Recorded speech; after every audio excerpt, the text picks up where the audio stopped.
You should be grateful men want me. She smirked after letting a coworker kiss her cheek. I said, "You're right," and left the party. By morning, I'd moved out. She called a week later. The coworker had a girlfriend the whole time. I said, "Guess you should be grateful I wanted you." Hey viewers, before we move on to the video, please make sure to subscribe to the channel and hit the like button if you want to see more stories like this. Thanks. I didn't leave Vanessa because she slept with someone else. As far as I know, on the night I walked out, she hadn't technically broken her vows of exclusivity. I left because of a sentence. A single, arrogance-drenched sentence that cut through 3 years of relationship fog and showed me exactly what I was to her. I wasn't her partner.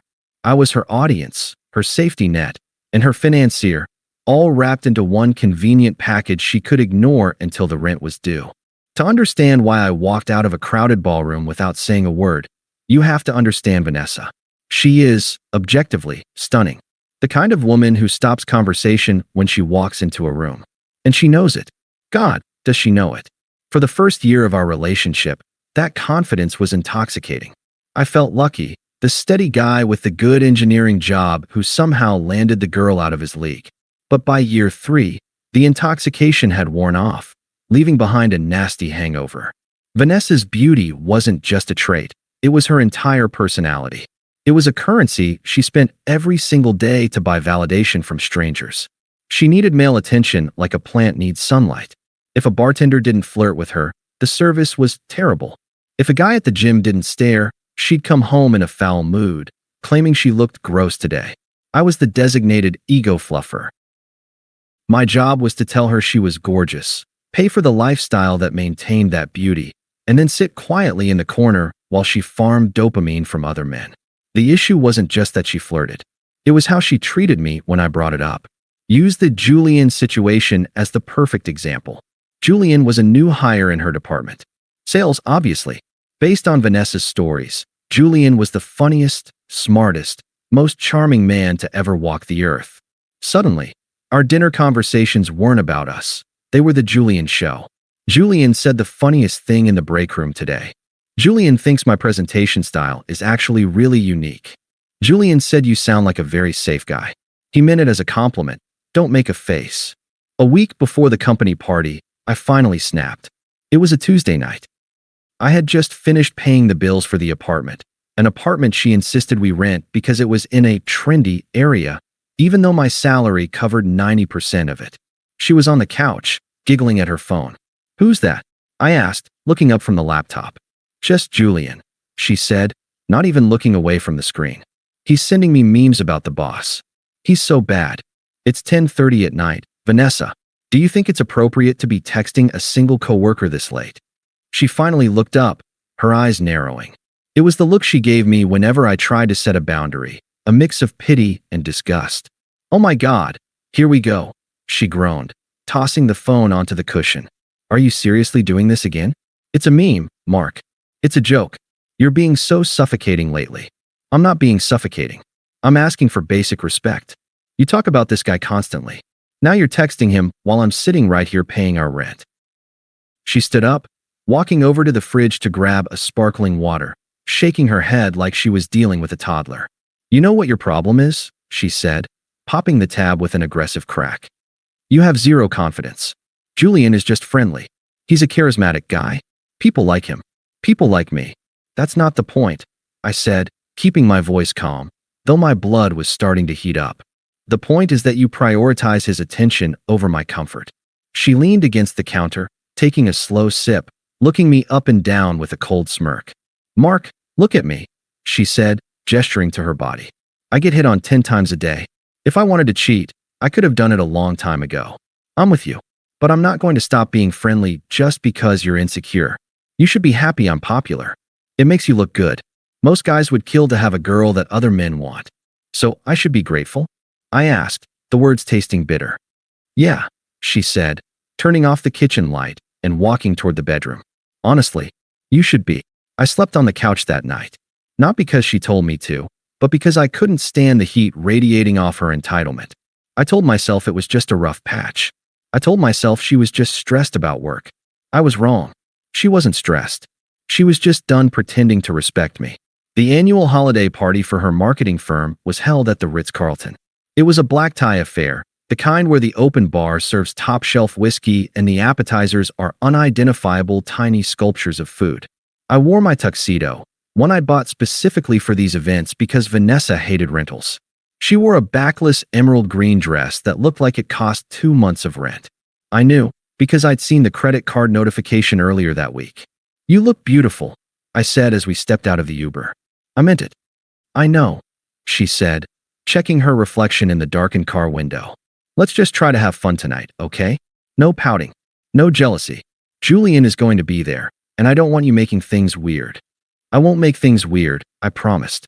We walked in, and for the first 10 minutes, things were fine. We got drinks. We made small talk with her boss. But the moment Julian walked in, the energy shifted. He was exactly what I expected. Tall, overly groomed, wearing a suit that was a little too shiny and a smile that didn't reach his eyes. He scanned the room, locked eyes with Vanessa, and made a beeline for us. "Vanessa," he boomed, ignoring me completely to pull her into a hug that lasted 3 seconds too long. "Stunning. Absolutely stunning. You're putting every other woman here to shame." She melted. Actually melted. Her posture changed, her voice went up an octave, and she physically turned her back to me to face him. "Stop it," she laughed, swatting his arm playfully. "You look okay too, I guess." "Just okay." He grinned, leaning in close. "I'll have to work harder then." Finally, he acknowledged me. "This the boyfriend?" "This is Mark," Vanessa said, glancing back at me for a split second before returning her gaze to Julian. "Mark. Nice to meet you." "Lucky man," Julian said, offering a limp hand before immediately turning back to Vanessa. "Come on, you have to come say hi to the team. They're by the bar." She didn't even ask. She just followed him. For the next hour, I was a ghost. I stood by the high-top tables, nursing a bourbon, watching my girlfriend work the room with another man. Julian had his hand on the small of her back as he guided her through the crowd. He whispered things in her ear that made her throw her head back and laugh. A laugh I hadn't heard in months. I wasn't the boyfriend. I was the coat rack. I checked my phone. 10:45 p.m. I decided I'd had enough. I wasn't going to cause a scene, but I was going to set a boundary. I finished my drink and walked over to where they were standing near the balcony doors. As I approached, I saw it. Julian leaned in, ostensibly to tell her something over the noise of the DJ, but he didn't pull back. He pressed his lips against her cheek, not a friendly peck, but a slow, lingering press right near her ear. His hand slid from her back to her waist, squeezing slightly. Vanessa didn't pull away. She leaned into it. She looked at him with hungry eyes, soaking up the validation like a drug. I walked right up to them. "Vanessa," I said. My voice was level but hard. She jumped slightly, like she'd forgotten I existed. "Oh, hey, what's up?" "We're leaving," I said. Julian chuckled, taking a sip of his drink. "Party's just getting started, buddy. Don't be a drag."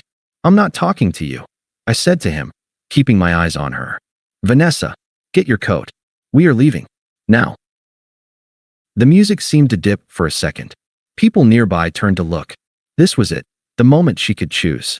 She could choose dignity, choose her partner, choose to respect the fact that her work husband was practically dry-humping her in public. Instead, her face twisted into a sneer. The mask dropped completely. "Are you serious right now?" she hissed, loud enough for the circle of people around us to hear. "You are embarrassing me." "You're embarrassing yourself," I shot back. "He's all over you, Vanessa. I'm done watching it." She stepped forward, getting right in my face, smelling of champagne and expensive perfume. Her eyes were cold, fueled by the alcohol and the adrenaline of an audience. "He is just having fun, Mark. Something you don't know how to do," she spat. "Stop being so insecure. It's pathetic." "I'm leaving," I repeated. "With or without you." She laughed. It was a cruel, sharp sound. She gestured to Julian, then to the crowd watching us. "God, you are so weak," she said, shaking her head. "You can't handle that I'm the center of attention. You know what? You should be grateful men want me. It raises your stock just to be seen with me. You should be thanking me, not dragging me out of here." The world seemed to stop spinning. I looked at her, really looked at her. I saw the entitlement, the cruelty, the absolute conviction that I was lucky just to be allowed to pay her bills and hold her purse while she auditioned for her next upgrade. The anger didn't explode. It evaporated. It was replaced by a profound, icy clarity. I felt nothing. No love. No jealousy. No sadness. Just the realization that I had wasted 3 years on a person who didn't exist. I reached into my pocket, pulled out the claim ticket for her coat, and dropped it into her open palm. "You're right," I said. Her smirk faltered for a second. She hadn't expected agreement. "What?"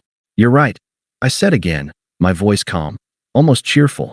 "I should be grateful. And I realized I don't want to be the guy holding the purse while you shop for something better." "Mark, don't be dramatic." She rolled her eyes, turning back to Julian. "He's just drunk." "I'm not drunk," I said. "And I'm not the boyfriend anymore." I turned to Julian. "She's all yours, man. Good luck. You're going to need a high credit limit." "Mark," she shrieked, the embarrassment finally hitting her as the crowd murmured. I didn't stop. I walked straight to the exit. I didn't look back. I opened the Uber app, but not to call a ride for two. I called a ride for one. I checked the time. 11:15 p.m. If I hurried, I could have my clothes, my computer, and the dog packed into my truck before she even realized I wasn't coming back. The disrespect was over. Now, the erasure began. The Uber ride home was the longest 20 minutes of my life. My phone buzzed twice. Texts from Vanessa. I didn't read them. I didn't need to. I knew they would be variations of "you're ruining the night" or "grow up." I unlocked the apartment door at 11:40 p.m. It was quiet. The only sound was the clicking of Buster's claws on the hardwood as my golden retriever trotted over to greet me. He looked sleepy, confused about why I was home early and alone. "Hey, buddy," I whispered, kneeling to bury my face in his fur. "We're going on a trip." I didn't smash plates. I didn't cut up her clothes. I didn't write a long, tear-stained letter explaining my feelings. I moved with the cold, mechanical efficiency of a man closing a failed business division. I grabbed 3 large suitcases from the closet. First, the essentials. My clothes. My laptop. My paperwork. Birth certificate, passport, the lease agreement with my name on it. Then, the emotional anchors. The framed photos of my family, leaving the ones of us face down on the counter. My books. The espresso machine I bought before we met. I worked in silence for 4 hours. By 3:30 a.m., the apartment looked like a smile with a missing tooth. The gaps were obvious. The empty side of the closet, the blank space on the bookshelf, the missing gaming console under the TV, but the structure remained. It was a visual representation of our relationship. I had filled the spaces, and she had just existed within them. The most important step was the financial kill switch.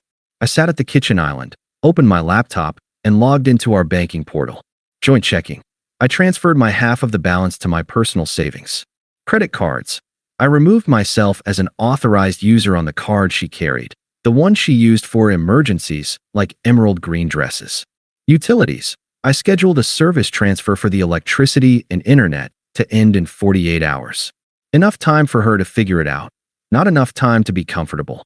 At 4:15 a.m., I loaded the last box into my truck. I put Buster in the passenger seat. I walked back into the apartment one last time. I placed my key on the kitchen counter, right next to the empty bottle of wine she'd left out 2 days ago. No note. My absence was the message. I drove to a 24-hour motel on the outskirts of the city. I turned off my phone, fell onto the stiff mattress, and for the first time in 3 years, I slept without grinding my teeth. I didn't turn my phone back on until noon the next day. The notifications flooded in like a dam breaking. 47 missed calls. 63 texts. 11 a.m. Vanessa just woke up at Jessica's. Head hurts. Are you still pouting? I need a ride home. 11:45 a.m. Vanessa, where are you? Pick up the phone. 12:30 p.m. Vanessa, I'm at the apartment. Where's your stuff? Mark, this isn't funny. 12:45 p.m. Vanessa, did you take the dog? You can't just take the dog. 1:15 p.m. Vanessa, my card just got declined for Uber Eats. What the F*** did you do? Then came the voicemails. I listened to them on speaker while eating a vending machine sandwich. Voicemail 1. 1:30 p.m. Her voice was shrill, angry. Mark, you are being such a dramatic child. You moved out. Seriously? Because of a party? You need to come back right now and apologize. I am not dealing with this today. Voicemail 2. 3:45 p.m. Panic was setting in. Mark, the landlord just emailed me about the lease. He says you sent a notice of termination for your half? I can't afford this place alone. You know I can't. You can't just leave me high and dry like this. It's financial abuse. Voicemail 3. 8 p.m. The narrative shift. She was drunk again. You know what? Fine. Leave. You were holding me back anyway. Julian was right about you. You're weak. I don't need you. I have people who actually value me. Don't come crawling back when you realize what you lost. I didn't reply. I blocked her number. Then I blocked her Instagram, her Facebook, and her TikTok. I found a nice Airbnb with a fenced yard for Buster and prepaid for a month. I was a ghost. The first week of freedom was strange. It was quiet. My bank account stopped bleeding. I wasn't walking on eggshells, worried that my breathing was too loud or my choice of movie was boring. I went to work. I walked the dog. I started looking for a permanent condo. I felt lighter, like I'd dropped a heavy rucksack I hadn't realized I was carrying. I assumed Vanessa was doing what she always threatened to do, upgrading. In my head, she was probably already moving in with Julian, living the high-status life she claimed she deserved. I prepared myself for the eventual social media posts of them together, the soft launch of her new power couple status. But the universe, it turns out, has a wicked sense of humor. 10 days after the party, my phone rang. It was Dave, a guy from Vanessa's marketing department. Dave was a good guy, one of the few people in her orbit who seemed to see through the smoke and mirrors. Hey man, Dave said, his voice hushed like he was hiding in a supply closet. I know you guys split, and I know you probably don't want to hear about her, but holy sh*t. You need to know what's happening. I'm really not interested, Dave, I said, typing away at a spreadsheet. No, Mark. You don't understand, Dave laughed nervously. It's a massacre. You timed your exit perfectly. I stopped typing. What do you mean? So, Monday morning, right? You're gone. Vanessa comes into work looking like a wreck. Puffy eyes, clearly hungover. She marches straight to Julian's desk. I took a sip of coffee. Let me guess. She wanted a shoulder to cry on. She wanted more than that, Dave said. Everyone in the bullpen could hear her. She was practically hanging off his cubicle wall. She tells him, loud enough for the whole floor to hear, that she finally dumped the dead weight and that she's free to grab drinks with him tonight. She was acting like they had this secret plan to be together. And Julian looked at her like she was a radioactive cockroach, Dave said. Mark, Julian has a fiancé. He's getting married in April. His fiancé is a lawyer. She was out of town during the party. I nearly choked on my coffee. You're kidding. Dead serious. Julian is a player, man. He flirts with everyone. He liked the attention Vanessa gave him. He liked that she boosted his ego, but he never had any intention of actually dating her. The second she became real and messy, he panicked. What did he say? He laughed at her, Dave said. He literally laughed. He told her, whoa, Vanessa, pump the brakes. We were just having workplace banter. I'm engaged. Don't make this weird. I closed my eyes, picturing the scene. The humiliation. The stock she thought was so high crashing to zero in seconds. It gets worse, Dave continued. She didn't take it well. She started screaming. She accused him of leading her on, said he kissed her at the party. Julian denied everything, called her delusional, and went straight to HR to file a harassment complaint to protect his own ass. They put Vanessa on administrative leave yesterday, pending an investigation. She lost her job? Probably going to. And since she was bragging about you paying the rent, word is she's getting evicted, too. She's been crashing on Jessica's couch, but Jessica is already sick of her crying. Wow, I said softly. She's been asking everyone for your new number, Mark, Dave warned. She's telling people she made a mistake, that she was confused, that Julian manipulated her. She's desperate. Thanks for the heads up, Dave, I said. If she asks, you haven't spoken to me. Understood. Enjoy the peace, brother. I hung up the phone. I sat there for a long time, staring at the blank wall of my Airbnb. You should be grateful men want me. That sentence echoed in my head. She had gambled everything on her own perceived value. She thought she was the prize. She thought I was the safety school she had settled for, and that Ivy League admission was just a formality. But she had misread the market. Julian didn't want her. He wanted an ego boost. The other men she flirted with didn't want her. They wanted a challenge. I was the only one who had actually wanted her. The person, not the accessory. I was the only one willing to put up with the bad days, the insecurities, the financial drain. And now that I was gone, she was learning the difference between attention and investment. I felt a vibration in my pocket. I pulled out my phone. It was a number I didn't recognize, but I knew who it was. She had borrowed a phone. I stared at the screen for a moment, debating whether to let it go to voicemail. But I realized I needed to close the loop. If I didn't answer, she'd keep hunting. I needed to become real to her one last time, just to make sure she understood I was never coming back. I slid my thumb across the screen. This is Mark. Mark. Her voice was small, broken. Mark, it's me. Please don't hang up. I'm outside, she whispered into the phone. I'm at your office building. I saw your truck. Please, Mark. 5 minutes. I just need 5 minutes to explain. I looked out the window of my second-floor office. Sure enough, she was there. She was standing by the fountain in the courtyard, wearing a hoodie and leggings, a stark contrast to the red carpet glam of the night I left. 5 minutes, I said. Then I call security. I walked downstairs. I didn't feel my heart racing. I didn't feel the urge to run to her. I felt the same way I feel when I have to deal with a flat tire, annoyed, but pragmatic. When I pushed through the revolving doors, she looked up. The devastation was visible. The confidence, that armor she wore so arrogantly, was gone. Her eyes were red-rimmed. Her hair was pulled back in a messy bun, and she looked smaller. She took a step toward me, reaching out as if to hug me. I took a step back, putting my hands in my pockets. Don't, I said.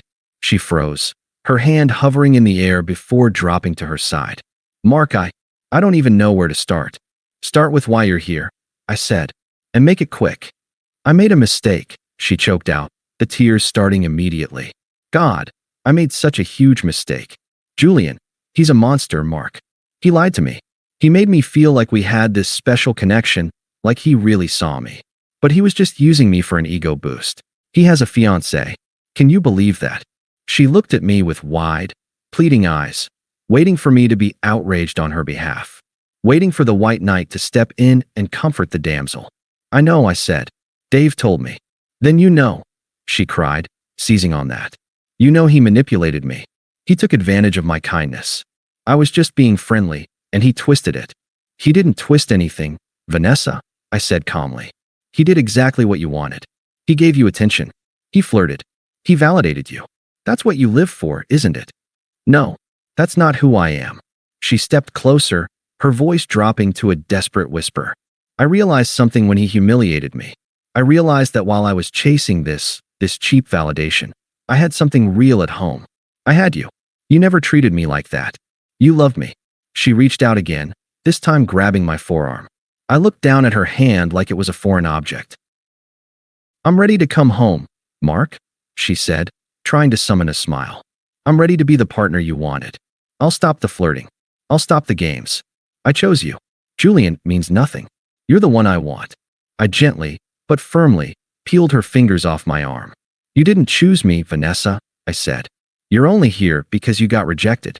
You tried to monkey branch to the next branch, but it snapped. Now you're on the ground, and you want me to pick you up. That's not true, she sobbed. I love you. Do you remember what you told me at the party? I asked. She wiped her nose, confused. What? You told me I should be grateful men want you. You said it raises my stock. She winced. I was drunk. I didn't mean, I thought about that a lot, I interrupted. And you were wrong. It doesn't raise my stock. It lowers it. Because a woman who needs that much attention from other men is a liability. It's like owning a car with no locks that anyone can take for a joyride. I'm not like that anymore. You are, I said. And here is the reality check you need. Julian didn't want you. He just wanted a turn. And now that he's done, and HR is done, and your friends are tired of the drama, you're looking for your safety net. I looked at my watch. Your 5 minutes are up. I turned to walk back to the building.